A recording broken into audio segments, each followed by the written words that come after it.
o que de fato é o seu casamento. Quem verdadeiramente é o seu marido ou a sua esposa. E quem verdadeiramente é você, sobretudo. A restauração, antes dela poder acontecer num casamento, antes dela acontecer na família, ela primeiro precisa acontecer no casamento. E antes dela acontecer no casamento, ela tem que acontecer na vida pessoal daquele que quer restaurar. E essa restauração da vida pessoal é a primeira coisa que eu preciso ensinar para vocês. A primeira coisa. Essa restauração ela tem que vir daqui de cima. Por isso que eu falei que ela era descendente. Ela é da cabeça pro coração e depois pro estômago. Nós vamos arrumar primeiro a nós mesmos. Depois disto, passando por esse deserto, a gente vai começar a arrumar a nossa relação com o outro. Tudo bem? Posso começar isto? Então prestem atenção que este aqui é o caminho. Esse é o caminho que a minha esposa percorreu. Esse é o caminho que eu vi mais de 20 mil famílias percorrerem. Este é o caminho que eu ensino todos os dias no meu consultório. Esse é o caminho que várias das pessoas que estão aqui hoje comigo, aqui nesta sala, vivenciaram nas próprias vidas. Pessoas que passaram por momentos difíceis, pessoas que passaram por crises, não só em seus casamentos, pessoas que passaram em crises nas suas famílias, que hoje estão vivendo uma maravilha de Deus. Estão vivendo uma restauração pessoal, sincera e honesta. Esta é a primeira coisa. Então prestem atenção. A restauração, ela começa na nossa cabeça. Como assim? Eu primeiro, antes de eu abrir a consciência de alguém, antes de eu trazer outra pessoa para a consciência, afinal de contas, vocês vão lembrar da aula de ontem, o primeiro passo é eu tentar iluminar a consciência de quem está no egoísmo, de quem está errado, quem está cego. Só que eu não consigo abrir os olhos de alguém se eu também estiver cego. A primeira coisa é você entender que o seu estômago também está te atrapalhando nesse processo. Então o primeiro passo é a gente voltar-se para cá, para nossa cabeça. Existem 3 virtudes fundamentais que nós vamos ter que almejar agora. 3. Sem isso aqui não dá para começar esse processo. A primeira virtude chama-se sinceridade. Mas como assim sinceridade? Eu preciso que vocês sejam sinceros com vocês mesmos. Sobre o quê?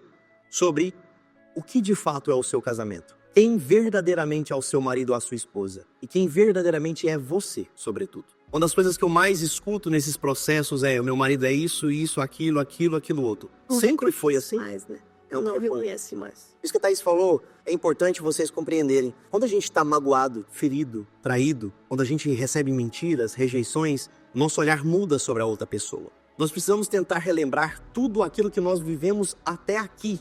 Eu preciso que você diga: bom, hoje o meu marido está errando nisso. É o que eu mais vejo aqui nos comentários. Eu estou lendo o que vocês estão escrevendo aqui. Eu escuto vocês falando assim, ó: ah, meu marido saiu de casa há 3 meses, meu marido me traiu, minha esposa me abandonou. Não. Deixa eu fazer uma pergunta para vocês. A primeira coisa é a sinceridade. Seu marido já foi bom? Já foi honesto? Ele já cuidou de você? Mesmo talvez não tendo repertório para isso, ele já se esforçou em algum momento? Em algum momento ele deu sinais de que ele estava lutando talvez mais do que você estivesse lutando? Cuidado. Às vezes a nossa soberba não nos deixa enxergar a verdade. Não sempre fui eu que lutei. Será? Isso é tão engraçado assim que, até voltando um pouco, quebrando um pouco o protocolo, e voltando ao nosso testemunho, assim, a gente sempre fala disso, que na maior parte do nosso casamento, antes da nossa crise, né, antes do problema de fato que nós tivemos, o Jorge quem carregava mesmo essa parte espiritual. Tanto é que quando a gente se conheceu, eu achava ele super exagerado, assim, eu falava: pra que tudo isso? E ele sempre fazia muita questão, assim, e eu achava aquilo estranho, sabe? Não era uma coisa que pra mim era natural, que pra mim fazia sentido.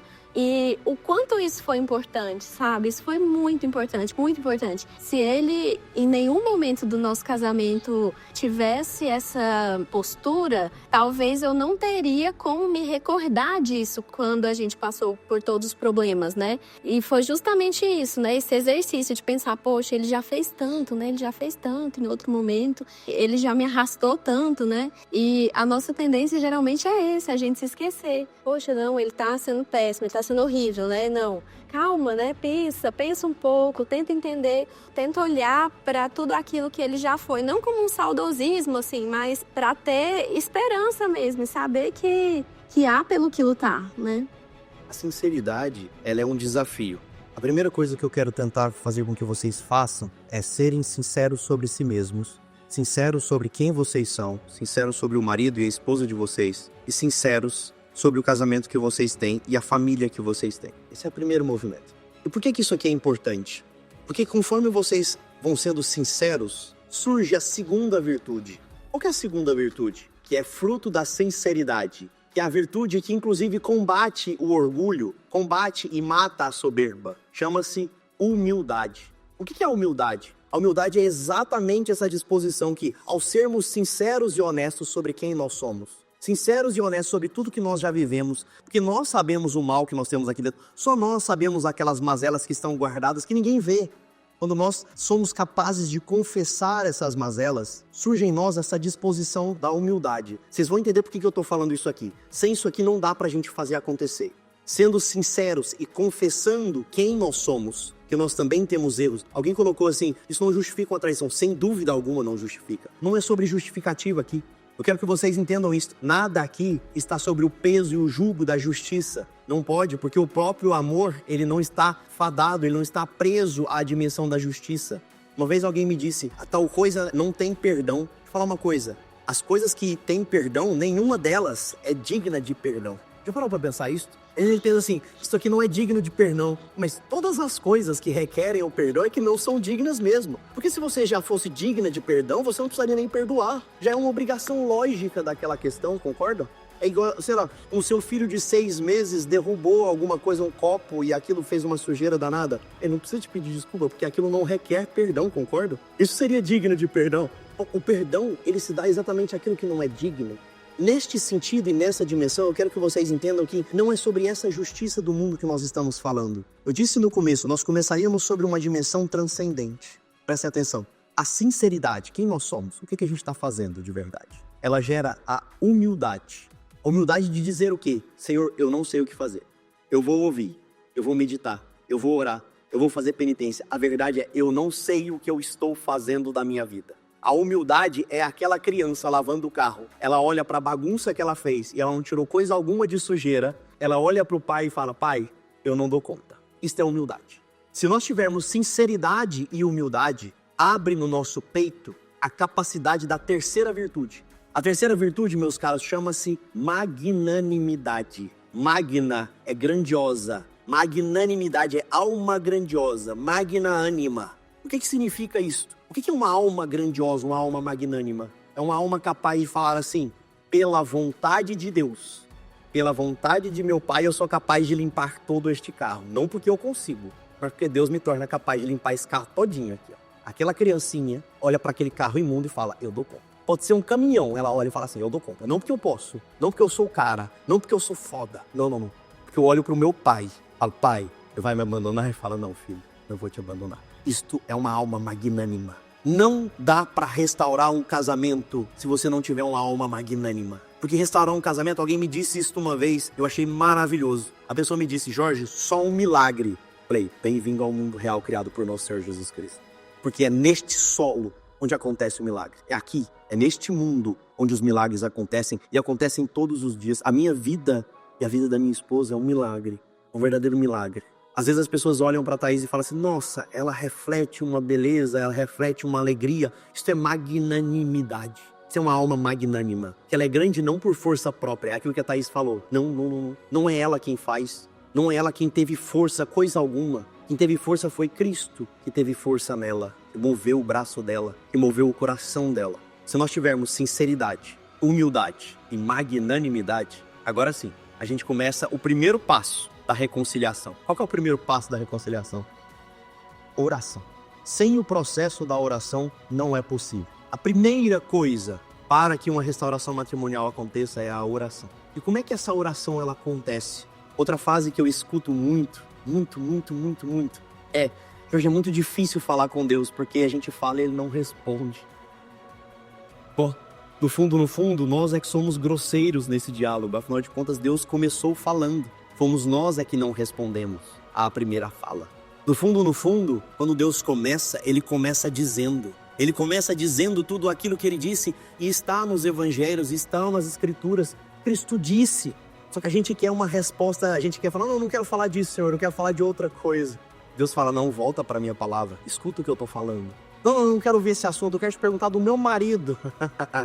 E Deus diz, todo aquele que quiser vir após mim, toma a tua cruz e me segue. E fala, Senhor, mas era o meu marido que eu queria falar. Não era disso, de tomar a cruz, eu não quero tomar a cruz. Aí a pessoa abre, uma vez uma paciente minha me disse isso. Ela falou assim, ela tá aqui. Ela falou assim, eu vou rezar pra Deus e Deus vai me dar uma passagem boa, assim. Ela pegou a Bíblia e falou, Deus vai me dar uma passagem boa. Ela abriu, pá, seja uma mulher sábia. Ela, não, essa não, senhor. Me dá outra, essa não quero, essa, próxima.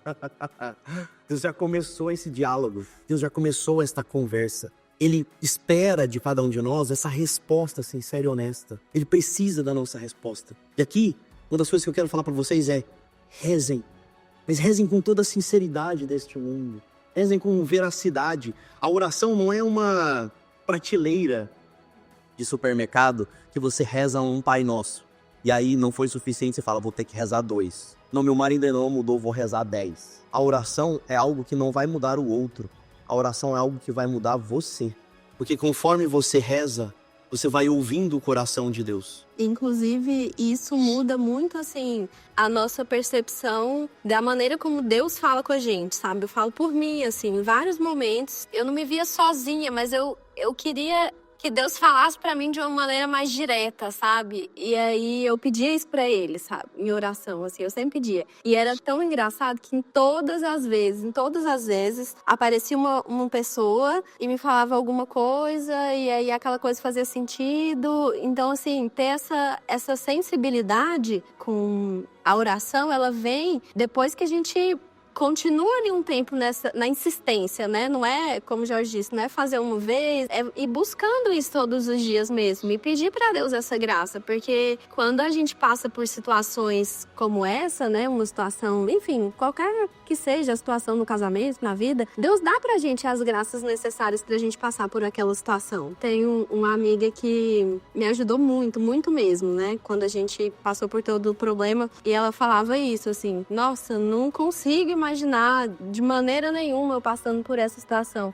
E aí um sacerdote falou pra ela, não, mas tá certo, você não tem que se imaginar passando por essa situação, até porque se ela tá passando por essa situação, ela tem as graças necessárias pra continuar e pra conseguir. E a gente muitas vezes não toma posse dessas graças, assim, sabe? Não quero que soe uma coisa piegas, assim, nem nada disso, mas é verdade, a gente se esquece da graça, a gente deixa a graça de lado, assim, quer contar com ela nas horas mais inoportunas. E quando a gente realmente precisa e a gente pode contar com a graça, a gente despreza. Então, assim, deem atenção à oração, sabe? Deem muita atenção à oração. Isso que a Thaís falou, a gente chama isso de graça de estado. Deus, ele olha para o nosso estado e ele não permite a cruz ao ser humano sem dar a ele, na mesma medida, a graça necessária para que ele possa superar aquilo. Só que essa graça, ela só é acessada por meio da oração.